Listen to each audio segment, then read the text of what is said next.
இந்த 5 விஷயம் தெரியாம மீன் வாங்காதீங்க. மீன் வாங்குறதுக்கு முன்னாடி இத 10 செகண்ட்ஸ் கண்டிப்பா பாருங்க. இல்லனா பழைய மீனை வாங்கிருவீங்க. நல்ல மீன் அல்லது ஃப்ரெஷ் மீனை எப்படி கண்டுபிடிக்கலாம் தெரியுமா? கண்கள் பளிச்சுன்னு தெளிவா இருக்கணும். செதில், சிவப்பு அல்லது இளஞ்சிவப்பு நிறத்தில் இருக்கணும்.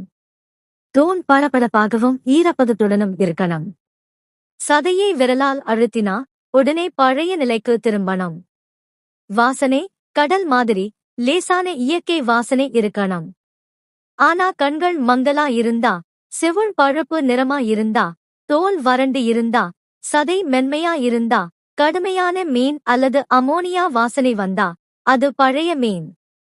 இந்த 5 விஷயங்களையும் செக் பண்ணிட்டு மீன் வாங்குங்க. நல்ல ஃப்ரெஷ் மீன் சுவைக்கும் நல்லது, உடல் நலத்திற்கும் பாதுகாப்பானது. இந்த வீடியோ உங்களுக்கு பிடிச்சிருந்தா ஃபிஷ்னு கமெண்ட் பண்ணுங்க. இந்த வீடியோவை மீன் வாங்க போற உங்களோட ஃப்ரெண்ட்ஸ்க்கும் ஷேர் பண்ணுங்க. பாய்.